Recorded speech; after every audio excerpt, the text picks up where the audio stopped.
1950களில் வந்து பார்த்தீங்கன்னா இந்தியன் ரயில்வேஸில் புதுசாக வந்து டெக்னாலஜியை வந்து இன்ட்ரோ பண்ணுறாங்க.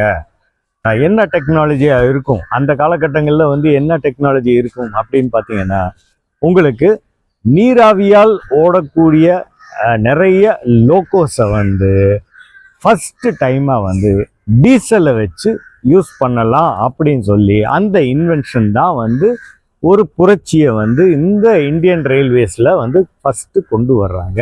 1950 வந்து பார்த்தீங்கன்னா வல்கன் ஃபவுண்ட்ரி, பிரிட்டிஷ் எலக்ட்ரிக், ரெண்டு கம்பெனி, இந்த ரெண்டு கம்பெனிக்கு வந்து பார்த்தீங்கன்னா நம்ம இந்தியன் ரயில்வே ஒரு ஆர்டர் கொடுக்குறாங்க.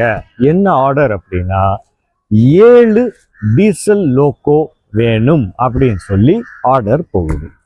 இது வந்து ஃபர்ஸ்ட் ஜென்ரேஷன் அப்படின்ற அந்த கேட்டகரியில் வந்து நம்ம கொண்டு வரோம். இந்த வீடியோ என்ன அப்படின்னா WCM1 அப்படின்னா 1ன்றது ஃபர்ஸ்ட் ஜென்ரேஷனை வந்து இண்டிகேட் பண்ணுது. Wன்றது வந்து ஆக்சுவலாக வந்து என்ன கேஜ், அதாவது மீட்டர் கேஜை வந்து குறிக்குது. சி வந்து டைப் ஆஃப் கரண்ட்டு, அதாவது டைரக்ட் கரண்ட்டு, டிசின்றதுனால டைரக்ட் கரண்ட்டு. அடுத்து வந்து பார்த்தீங்கன்னா வரக்கூடிய எம் வந்து எதை குறிக்குது அப்படின்னா மிக்ஸ்டு ஃபியூவல்னு சொல்லுது. அதாவது என்ன அப்படின்னா இது டீசல் மூலமாக இயங்கக்கூடிய இந்த என்ஜின், அதாவது டீசல் வந்து எலக்ட்ரிக் கரண்ட்டை உருவாக்கி இந்த மோட்டரை வந்து ரன் பண்ணுது அப்படின்றத குறிக்குது. ஸோ இதுதான் வந்து அந்த WCM, இதனுடைய ஃபுல் ஃபார்ம் வந்து தான் உங்களுக்கு வந்து நான் உங்களுக்கு எக்ஸ்பிளைன் பண்ணியிருக்கேன். ஸோ இதை பற்றி நான் ஏன் பேசுகிறேன் அப்படின்னா 1950 வந்து உங்களுக்கு அந்த 7 ஆர்டர் சொன்னேன் இல்லையா, இது வந்து நமக்கு 1954 வந்து ஃபஸ்ட்டு டெலிவரியாக வந்து நம்ம இந்தியாவுக்குள்ளே வருது.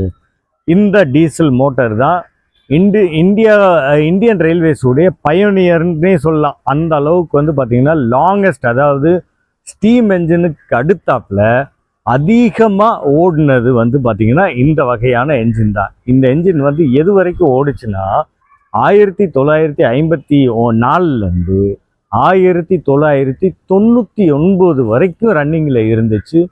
அதாவது 99 வந்து பார்த்தீங்கன்னா இதை வந்து டீகமிஷன் பண்ணுறாங்க. 2000 தான் இது கம்ப்ளீட்டாக வந்து இந்தியன் ரயில்வேலேருந்து வெளியே போகுது. அந்த ட்ரெயினை நம்ம இப்போ பார்க்க போகிறோம். ஸோ இதன்படி வந்து பார்த்தீங்கன்னா நம்ம ஏற்கனவே நான் வீடியோவில் வந்து உங்கள்கிட்ட முன்னாடியே சொன்ன மாதிரி அங்கே இருக்கு பாருங்கள் WCM1. நம்ம பேசக்கூடிய ட்ரெயின் வந்து இந்த ட்ரெயின் தான். இது வந்து பார்த்தீங்கன்னா ஒரு மெக்கானிக்கல் பியூட்டி. இதுக்கு பின்னாடி என்ன பவர் இருக்குது, என்ன டீட்டெயில் இருக்குது அப்படின்றத நான் உங்களுக்கு சொல்லிடுறேன். அதுக்கு முன்னாடி இதனுடைய மெட்டல் திக்னஸ், அந்த திக்னஸை வந்து நம்ம போய் பார்ப்போம் வாங்க. இந்த திக்னஸ் வந்து ஆல்மோஸ்ட் வந்து உங்களுக்கு 4 mm ஸ்டீல் ஷீட் வந்து யூஸ் பண்ணது, சரியா, அவ்வளோ ஸ்ட்ராங்.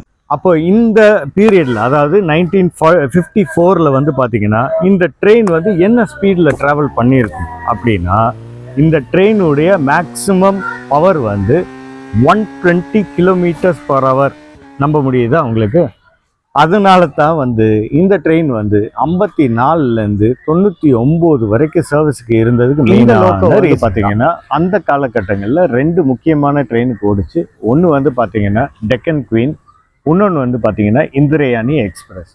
ஸோ இந்த 2 ட்ரெயினை பற்றி உங்களுக்கு இன்ட்ரெஸ்ட் இருக்குது, வேணும், டீட்டெயில்ஸ் வேணும்னு நினச்சிங்க அப்படின்னா நீங்கள் வந்து கமெண்ட்ஸில் கேளுங்க. அதுக்கேற்ற மாதிரி நான் வந்து அந்த வீடியோவை வந்து உங்களுக்கு ரிசர்ச் பண்ணி அந்த டீட்டெயில்ஸையும் நான் கொடுக்குறேன்.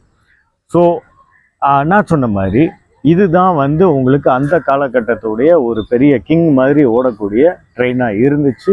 ட்ரெயினாகவே கடைசி வரைக்கும் நடந்துச்சு.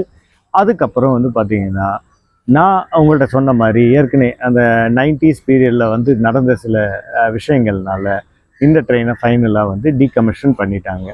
2001 வந்து பார்த்திங்கன்னா இந்த ட்ரெயினை வந்து ஸ்க்ராப் பண்ணிட்டாங்க. இந்த ட்ரெயினுடைய ஒரே ஒரு சாம்பிள்னு நினைக்கிறேன். அதனுடைய ஒரே ஒரு ட்ரெயின் வந்து பார்த்திங்கன்னா உங்களுக்கு இன்றைக்கும் வந்து நம்மளுடைய ICF உடைய ரயில்வே மியூசியமில் வந்து நீங்கள் இருக்கிறத பார்க்க முடியும். இந்த வீடியோ டீட்டெயில்ஸ் கூட வந்து நான் உங்களுக்கு அங்கேருந்து தான் ஷூட் பண்ணியிருக்கேன். வீடியோ பாருங்கள், உங்களுக்கு ரொம்ப பிடிச்சிருக்கும், இன்ஃபர்மேட்டிவாகவும் இருந்திருக்கும்ன்றது என்னுடைய நம்பிக்கை. இன்னும் வந்து உங்களுக்கு வந்து டீட்டெயில்ஸ் வேணும் அப்படின்னா கமெண்ட்ஸில் கேளுங்க, நான் உங்களுக்கு மேலும் மேலும் வந்து டீட்டெயில்ஸ் கொடுக்குறேன்.